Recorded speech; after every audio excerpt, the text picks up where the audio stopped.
Bonjour les gens, moi je vais vous parler de trépanation néolithique. Alors, acquérir les pouvoirs divins de leur créateur fut un but récurrent chez toutes les populations qui fréquentèrent les anciens dieux. Alors, sans le savoir, un anthropologue malin a relevé une piste prometteuse. L'anthropologue Loïc Ibon ne s'est pas contenté de remarquer, avec courage et clairvoyance, que le crâne des Néandertaliens n'était pas forcément plus grand que le nôtre. Alors, il a aussi levé un livre d'une importance considérable à propos de crânes humains proto-historiques, la mystérieuse affaire des trépanations. Alors, il y a environ 4-5 000 ans, l'homme se mit à pratiquer sur le crâne de ses congénères des opérations chirurgicales à l'aide d'outils de silex. Les trépanations. Il a repris l'étude des cas de la région d'Écosse et ses résultats sont proprement stupéfiants. Il s'avère que les fouilles des divers sites proto-historiques cosnards ont livré plus de 160 trépanations cicatrisées. C'est-à-dire qu'elles ont très bien réussi. Alors, rituels symboliques, sacrifices, etc., pas du tout, vous allez voir. L'air de rien, Loïc Ibon ajoute cette petite phrase au lot de conséquences. Il dit, en tout cas, l'opération était bien maîtrisée, plus de 70% des orifices étant cicatrisés, le taux de survie pourrait même avoir été supérieur à 90%. C'est-à-dire qu'à l'époque, voilà, ils subissaient des opérations, hein, ils perçaient le crâne, perçaient l'os, et ils accédaient surtout sur le côté droit, hein, sur le niveau du lobe temporal droit. Et c'était pas sans raison, voilà, hein, comme il dit, depuis toujours l'homme a voulu, comment dire, rechercher les pouvoirs des dieux, hein, et il a utilisé tout un tas de techniques, d'énergie pour y arriver. Hein. Les anciens disposaient donc d'une asepsie parfaite. L'asepsie, c'est vrai, le pouvoir de cicatriser, c'était parfait. Voilà, il n'y avait pas de problème. L'os était nickel, il était revenu, il était super bien cicatrisé. Voilà, tout était nickel. Hein. On ne peut s'empêcher d'y voir des techniques chirurgicales modernes, d'accord, à l'époque. Hein. Comme dans un bloc opératoire de nos jours, avec une instrumentation robotisée. Voilà ce que la perfection des cicatrices osseuses évoque pour moi. Les hypothèses des spécialistes parlent d'opérations symboliques. Hein. Voilà, genre c'est symbolique. Alors voilà, comme il dit méfiance, hein, c'est ainsi qu'on nomme tout ce qu'on ne comprend pas. Vous voyez, alors on met des hypothèses ou des trucs. Mais alors voilà, c'est ainsi qu'on prend les dolmens pour des tombes et les vessies pour des lanternes. Il y a de la paresse intellectuelle là-dedans. D'autant que ces pratiques chirurgicales se sont prolongées jusqu'à une époque récente, dans le sud de l'Algérie par exemple. Alors d'après le docteur Melvin Morse, Dieu est présent dans notre cerveau. À travers son expérience de pédiatre urgentiste, il a été témoin de très nombreuses expériences aux frontières de la mort. Vous voyez, alors l'EFM, ça s'appelle ça. Hein. Des centaines d'enfants, ranimés après un état de mort clinique, lui ont enseigné bien des choses passionnantes. Ainsi, le docteur Morse a-t-il acquis la conviction que nous disposons tous, à l'intérieur de notre cerveau, d'une ligne directe avec Dieu. Avec Dieu. Ce qu'on veut, hein, ce que vous voulez, c'est pas... Alors, un dispositif localisé dans le lobe temporal droit, voilà, permettrait selon lui la communication avec la mémoire universelle, où sont stockés tous les événements passés, présents et à venir. Ce point divin, nous l'avons tous, hein, ce point divin, nous l'avons tous, mais à l'état latent. En cet âge de fer hypermatérialiste, hein, c'est l'âge de fer, c'est le monde dans lequel on est aujourd'hui, hein, c'est l'âge de fer. Voilà, son pouvoir est endormi chez la plupart d'entre nous, hein, chez certains êtres revenus d'un coma profond.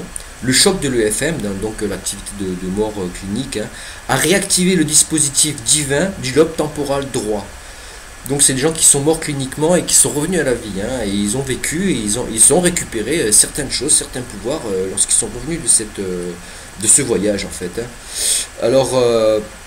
donc je reprends, hein. Chez certains êtres revenus d'un coma profond, le choc de l'EFM a réactivé le dispositif divin du lobe temporal droit. Ils vivent dans un monde de synchronicité, de télékinésie, de télépathie, de voyance, de science infuse et d'autres merveilles. Le plus curieux, c'est que la grande majorité des trépanations ont été faites précisément dans cette zone, le lobe temporal droit. Alors, il ne peut s'agir ici d'une coïncidence. Hein. On n'y croit pas plus que le docteur Morse.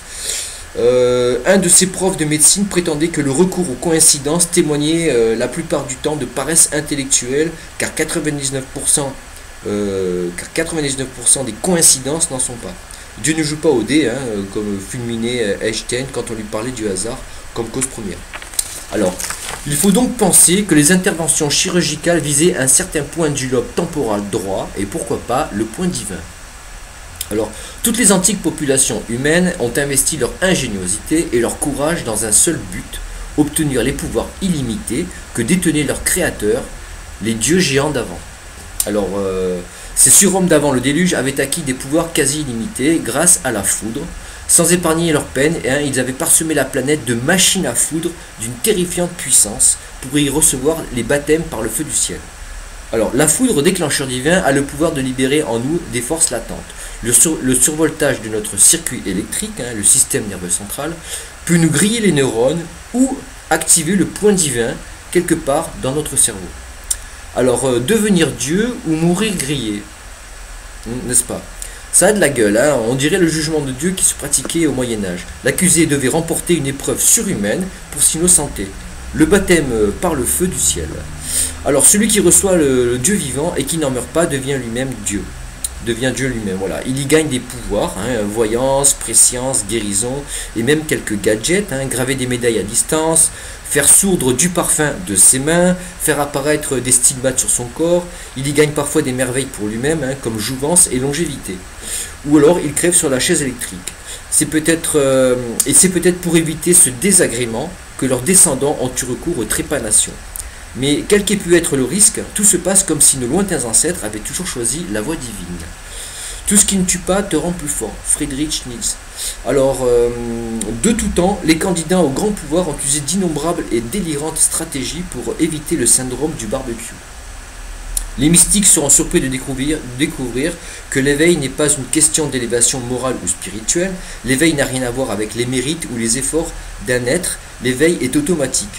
Vous voyez, c'est pas parce que vous êtes croyant, machin, bidule, que non, pas du tout. Je veux dire, il y en a, ils n'étaient pas du tout comme ça, et ils ont eu l'éveil parce qu'ils ont utilisé des techniques, des technologies, des moyens, vous voyez, pour y accéder. Bon, ça fait pas de dessin, pas du tout, je veux dire, ça peut être le contraire. Alors voilà, l'éveil est un phénomène purement physique ou physico-chimique que l'on peut aisément provoquer en dehors de tout contexte religieux. L'éveil est une simple question de taux vibratoire. Dès que le taux vibratoire d'un être dépasse tel niveau, l'être s'éveille. Alors comment faire grimper le taux vibratoire de la planète? Alors il grimpe très bien tout seul ces temps-ci. La question est comment faire grimper les taux vibratoires individuels. Alors le chamanisme et le bouddhisme nous proposent des moyens spirituels à acquérir la maîtrise intérieure. Alors c'est bon mais c'est long. Pour parvenir au même résultat, les anciens savaient très bien que les moyens physiques ne manquent pas à méditer, en renouant très serré avec la vie sauvage, qui est la voie royale. Et Bouddha a dit, le hasard n'existe pas, tout ce qui arrive est voulu. Voilà, fin de l'épisode Trépanation. Donc vous voyez, à l'époque, ils savaient des choses. Voilà, bon ben, ciao ciao, et à bientôt. Salut!